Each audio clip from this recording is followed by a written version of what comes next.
ข้าวกับหยังกินข้าวกินตำเมี่ยงจ้าเรียบร้อยแล้วจ้าจ้ามาคมปากเลยอยากกินตำเมี่ยงสั่งนิ้วว่างๆนะฮะพี่น้องจ้าสบายดีด้วยจ้ามาเดินพี่น้องเดินมาเดินกินตำเมี่ยงพี่น้องแม่มาได้มาเดินสมุนไพรดอกดีกระเปาะอยู่ดอกแมคโครเพื่อถ่ายรักใส่โอ๊ตจะก็ช่วงโอ๊ตอะไรโอ๊ตตับโอ๊ตตับมาดีพี่น้องถูกไหมกินเนี่ยได้ดีเลยราคาไปกินกับเมี่ยงนี่นะหมูมุ้ยมีปิ้งอยู่หมูหิ้วขับจะกินน้ำตัวเสร็จจะกินข้าวปอกแล้วก็เตรียมน้ำปอกผักเลยโอ้ย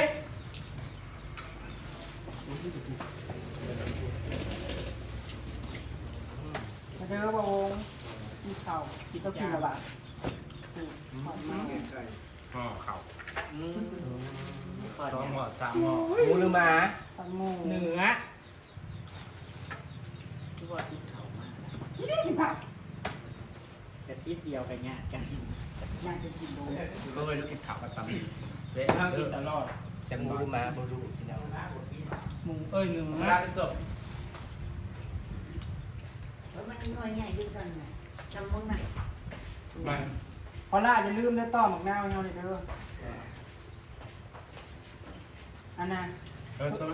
ต้นอันนั้นเจ้าเราอยากคิดเขาได้ซ้ำดินกระต่อโอ้โหสิเกิดห้างหรือเปล่าต่อต้นเนาะแต่ปัจจัยมีการสอนน่ะโอ๊บเฮ้ยต้องเสียบแล้วต้องโอ๊บเสียบเข้าเป็นแต่อากาศเข้าแต่อีต้นกินข้าวกับต่ำมีอังเนาะเจ้าใส่ลงได้เจ้าใส่ไอ้กล้องเป็นบอกดีข้านเฮ็ดมันยากพอดีกระเทินเขาผัดสร้างแล้วเป็ด ผสมใส่พวกไอ้นี่ให้มันเป็นดิน กินตับเหลืองไปก่อน น้ำเสียบเลยพอเขาเสียบเขาอย่าคือสิหลอดมาเป็นเมล็ดปั๊บอย่าคือสิหลอดมาแทนนะพอเสียบงานไปลงเขาเอาทุ่งยามาหมัดปุ๊บไปก่อนกินข้าวกับต่ำมีเปิดวันนี้มันตะลุยบอพี่น้องแล้วพวกอบมันบริจิตใจตันนูจิตบ่รวยมันบุกไปมาแม่นางแม่มาเสียบเขาคนงานเขาต้องอบไว้แม่อบอบไว้คุณจะไม่จนออกเฮ้ยเขาจะจับอบจะมันแตกกินวิธีการทำให้มันนั่นขาเอาห้ามได้อยู่ที่ต้นหักปิดมันบอกที่ต้นไอ้เรื่องนี้ต้องติดต้องจัดเลยแล้วมันซ้ำง่ายอยู่นะต้องไงยังเด็ดต้องไว้ในโฮมไว้ในที่ชื่นไหนแซ่บอยู่บ่ง่ายเลยข้าวกับต่ำเมียงอะไร3 บุตรเป็น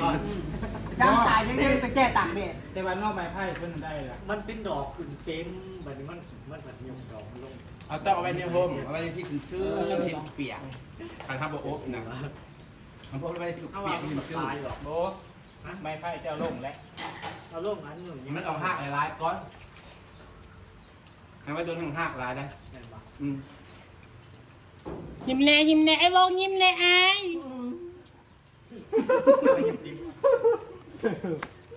เสียงนั่นแหละครับจะเป็นอะไรเสียกัน2 วันไปเห็นคลิปแบทเกินหาไก่วงเนี่ยไอ้แดงนี่ก็จะมาจากนักไก่เฮ้ยเราพิษเดียวโตไปย่างพิษทีโตคุณน้อยมึงอื่นรับพี่จะบอกกันอะไรมึงอื่นไหมพี่อะไรจะเป็นหน้ากินข้าวก็ทำเมี่ยงแซ่บเลยข่อยนั่งพิษทีข่อยพิษเป็นไก่กับไม่ทานไปมีไก่โซ่ตัวเดียวเลยเนาะแซ่บได้ละไก่โซ่ไก่หน่อยตัวนึงไปแล้วมึงไปเนาะที่เพิ่งที่จะไปล้างมือกันเด้อแบบนางมักที่ประเดกตอนประเดกมีจำเฮ้ยตอนประเดกมันงามเลยว่าเด็กในกระปุกหนังงามประเดกใหม่น้ำผักเองเป็นยังไงไม่ทอดเป็นหัวมันกรอบจะได้เอาปากขอดอยู่ในหน้าจะได้ไปไก่น้ำมันงามประเดกนะตอนเด็กก็ต้องอยู่หอมพร้อมเอาปลาดุกปลาดุกปักใครมาไอ้แค่ยักเขา มันมาเขา มาเพิ่งมีชูนจุดหานเลย เขามาซื้อเป็ดหรือยัง กดบังไดอันนี้1.5 ตัวหานั่นหา เก็บเงินค่าเลขแล้วนะ กดตัวไหน หา เลขหาก ดเลขหา นี่รับลบกันด้วย อะไร โอเค เพิ่มว่าแล้วถึงเลขอ่ะ ไอ้สีจุดคนเดียวว่า มาคนเดียวได้ มาถึงทั้งเด็ดทั้งลาวทั้งไทยแบบ แต่ไม่มาแท็กเป็นแนว ทั้งลาวทั้งไทย ถึง3 มาเด้อแค่กินกันเด้อ 6 โมง 7 โมงแล้ว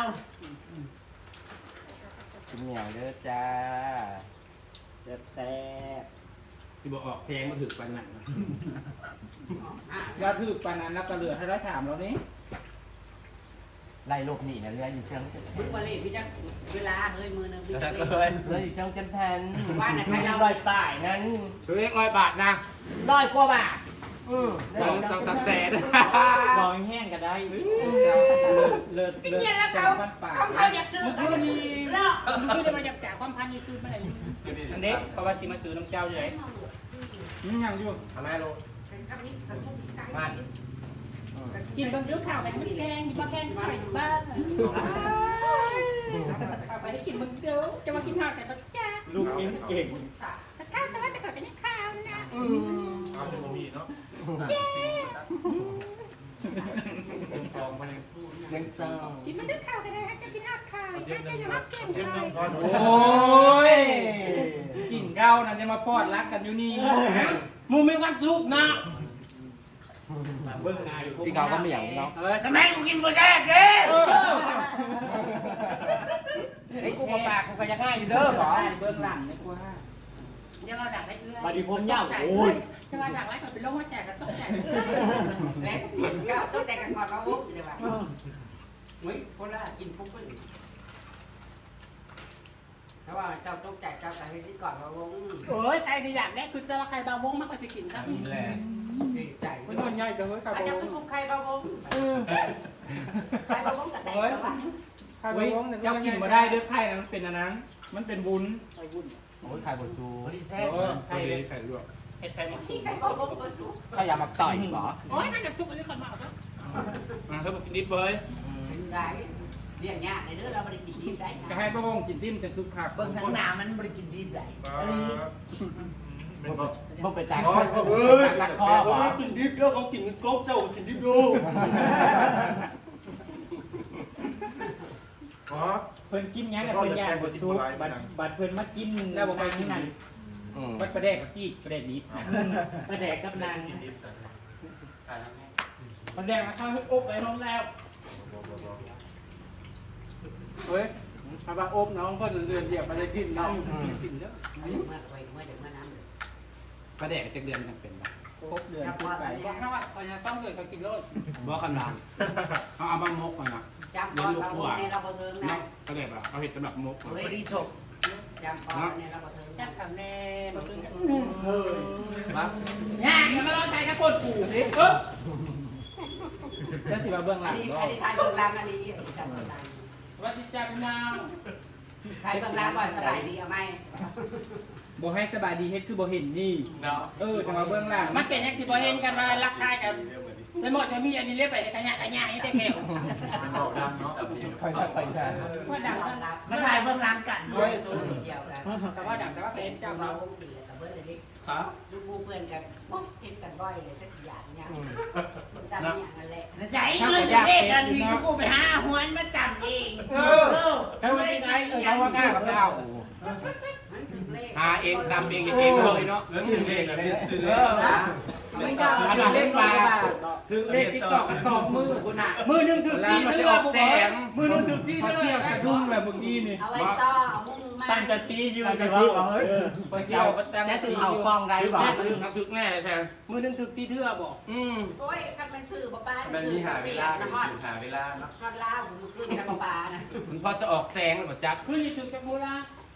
จะหาห้องน้ำ 32นะตุ้ยบอกออกกัน5 โมงนั้น กินอาหารได้ ตอนใดมาวัน6 โมงมาประเทศแมวป่าเบิดกองไม่ได้ว่าเป็นพวกบัตรสิน งวดก่อน3,000งวดนี้2,000 ร้านนี่แหละ ลดลงไหน กลัวเขาใส่ดีมันเดินลงหวันอยู่ มันชุบตื่นหลายใช่ปกติที่ข้างเพื่อนหลายเงินเมื่อนี้แกหามันตื่นแกหา เดี๋ยวละ5,000ปีไปมึงซื้อนะ แล้ว ปีหนึงก็50,000 เป็นนั่นได้กินข้าวต่ำก็มีคือว่าคำใหญ่แค่ โลมือถือเลขนำ ป้ากันเอาเงินว่าเอาเงินกับบัญชีไว้แบบว่าบ่ต้องไปยุ่งเนาะเอาบัญชีไว้ว่า กินข้าวอะไรก็ไอ้ใหญ่ๆกินไอ้กิน เอาเข้าถูกบัญชี15กับบัญชี1นี่เอาเข้าอยู่ ด้วย แล้ว2,000 กินข้าวอะไรก็ไอ้ใหญ่ๆ ปีนึงเก็บไปเท่าไหร่ ใช่เขาว่าให้กิน แรกกับผู้หญิงเนาะผู้ชายก็ได้ตอนเนาะ จะได้กับผู้หญิงมันอยู่ได้กับลูก แต่ผู้หญิงจะเอาง่ายเด้อเลย ปากแม่ยังมีหนวดแม่ นวดเบนนะบริเทศไม่ได้คืออะไร คือเป็นมาประทันในวงนี่ แท้นะแท้แบบไอ้พวกจองเพราะเวลาไอ้พวกกับไอ้จองหมดแป้งทั้งคนลุก ที่จุ่มหนักคนไปเนี่ยคนบ่มีนมเลยเขา เกมบ่มีนุ่มเห็นเขาดื้อเถิด เฮ็ดโหนเลยอยู่ประจองอันนี้ได้กับประจองคน แซ่บเด็กข่าวก็ตำเมี่ยงพี่น้อง แซ่บปะ คันมุงมาเล่นซะน่ะจังซี่อัน ตอนยังน้อยอ่ะถ้าไปแบบไปทำประการทำต่างตลอด นี่นะบ่ร้อยมุงมันมา อันนี้มาบ่ได้นัดไม้เพราะบันได ผักขบ แล้วในวง มันก็เลยแจ้วยังแหมู ตุ้ยตัวเด้งครับลิ เพื่อให้ของงา เฮ้ย น ไปมาครับพี่กับบ้าแล้วนะ หรือว่าไอ้บ้าห้องบ้าแต่งคนจีบบ้าเด้อคนจะกินเป็นตามัน กินแล้วมันต้องเก่งใจ ใกล้โต๊ะตัวเดียวเลยเนาะเบิดเลยดิ คอยจิตตาเข้มจนไม่หอมกี้ ไก่กับไก่โซ่ บางคนว่านอนเลยใส่กับมันใส่นี่แหละมันก็ติดกันเอามันแข็ง เบสเป็นลายนั่นแหละ ไก่ เราไปกวนเราต่อนะบอกเพื่อนนั้นกันให้ผมว่ากิน ไม่ยังกินต่อเลย เอาทางนี้มากินยามา ตายจะไปน้องแซ่บแห้ง ตัวนี้จ้า ปิดตำประแดกได้บัดนี้ เ